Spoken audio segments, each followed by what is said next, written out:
Good morning, everybody. Appreciate you being here. I thought today was a productive work day for us. Got to kind of continue to refine different things offensively, defensively. Continue to push the competition there in special teams, which I thought guys did a really good job at a very competitive period there for us today. In our special teams work, I liked how the guys responded with that. We got some good speed, third down, red zone situation. So I thought we had, we accomplished what we needed to accomplish here today. Just continued push for growth from individuals, fundamentals, technique. Also still big picture understanding of what guys are being asked to do within different concepts, schemes, and just our efficiency is in operation. And we've created some. Even through this week, we tried to create some, a little bit more adversity for the offense, just with crowd noise and different dynamics of being able to work, operate, communicate, trying to make that as challenging as we could.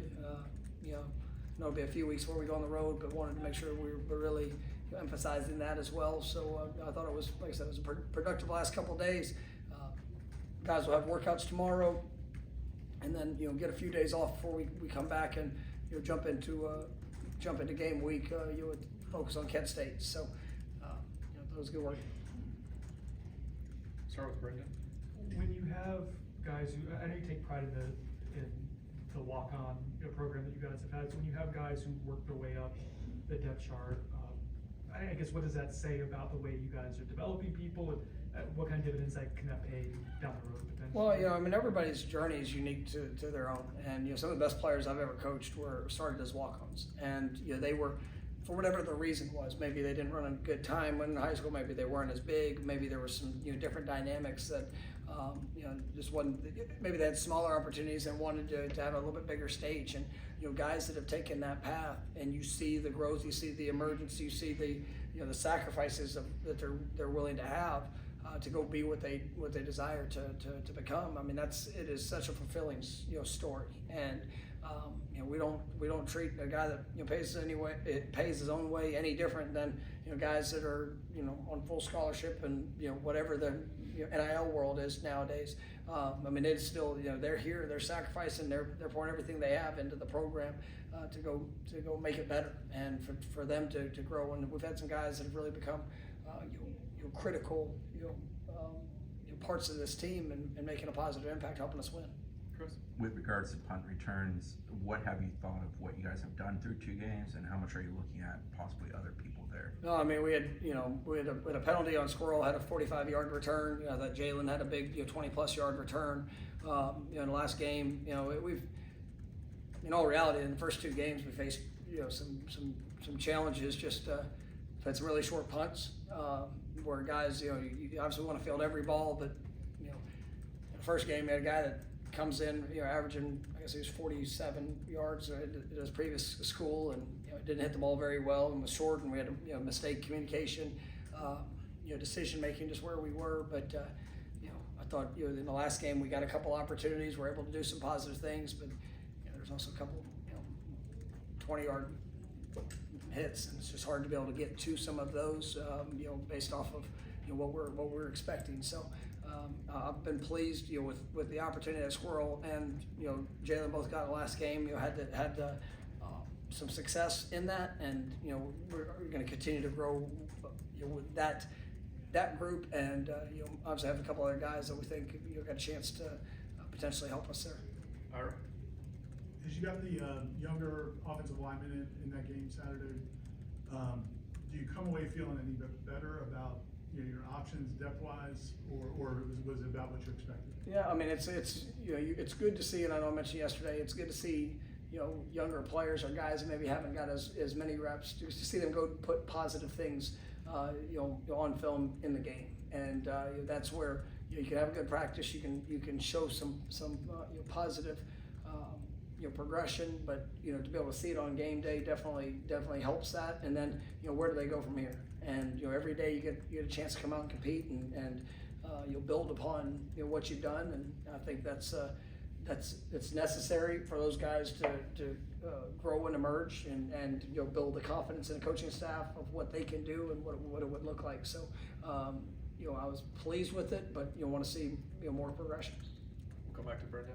To get Jake Rizzi in his first action since return from injury and work at multiple spots in game, I guess what did you see from him there, and then to have someone you trust at multiple spots? Yeah, I mean, he's, like I said, I mean, he's a guy that, like I said last week, I mean, I view as a guy that can go in and, play at a very high level. And, to have his first game action, did some good things. There's still, some elements that, he's working to improve upon, just in cleaning up a few things, but really pleased with what he brings to this team, not just as a player, but I mean, he is a guy that's a leader within that offensive line group, and his versatility that, I mean, if something happens to really any of the five, I mean, he can go, be able to put us in a position to play at a high level. And so, I mean, he's continuing to grow in his confidence, and excited about what's ahead for him this year.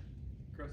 Was wondering if you had any update on Ethan. Yeah, I mean, nothing more than still he's progressing, but still a critical still in a critical state. And so but got to go see him on Monday for a short while, and talked to his dad this morning before practice, and I've been just staying up multiple times a day, just trying to stay connected, and just continuing to pray for him.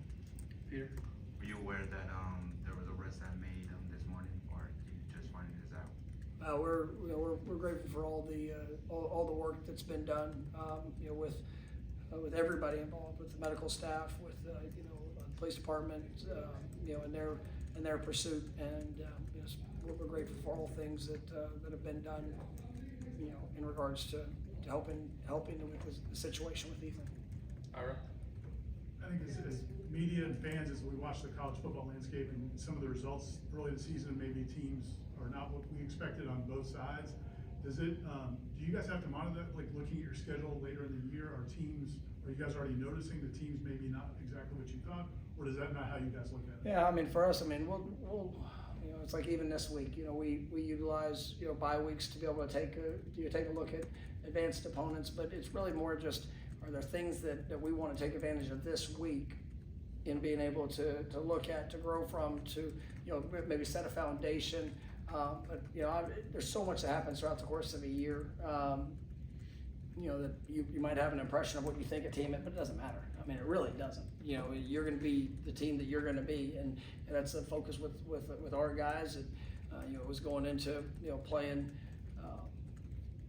our last week opponent, and it's going to be the same thing going into bye week as the next week, and then getting into conference play. I mean, it really has to be about us. And you're going to play really talented teams, and then sometimes you're going to play teams that you're more talented than. But if you don't go and do what you're supposed to do, or do what you can do, then the results they're going to be whatever's been earned. And so that's kind of been our biggest message, and it's been our focus. But even as we look at things that could you'll be there in advance. Justin?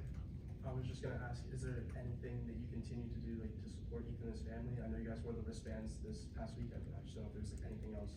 Yeah, we're here with them, for them, and it's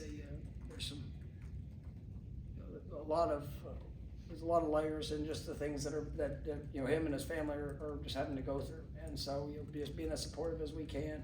I know that there's been a fundraising opportunity for the family to be able to continue to support, and I know that there's been a lot of people that have helped with that. Even I think some of our players and obviously organization staff, all of that. So just continuing to help and be able to fill the gap in need as much as we can. All right, last one, Ira. I just want to follow up on that topic I asked you about. Do you think this is the new reality in terms of obviously you guys went through it the last few years, highs and lows.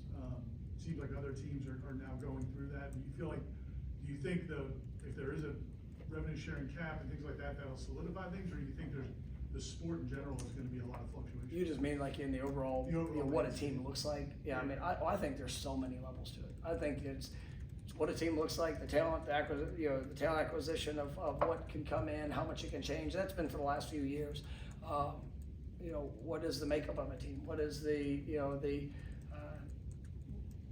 all those different dynamics, within a locker room, outside the locker room, with, who's coming in to be a part of a roster. I mean, there's going to be huge fluctuations in my opinion. And you see that from teams that, even a couple of years ago, teams that weren't very good, the last year were really good, teams that was really good, it was not worth a crap. So, you see that all over the place when it comes to, I think, college football nowadays, but it's really, I think there's a lot of layers to how that becomes, and that's just something that we're all working through to try to put the best teams in place, and then continue to grow from there. And that's where for us, that you've seen the foundation of those young guys that we have, and their investment in this program, and even like I've said this, like the young guys that knew the challenge that there would be moving forward, but chose to say yes. And there's plenty of outside influences that are trying to tell them they need to go do something a little easier, or that might be in a little bit better place at that time. But they said yes, and they put in the work, and I'm excited to see where that's going to go. And then you find the complementary you guys that can come in and help elevate the program and continue to move from there. All right, thank you, Coach. Thank you.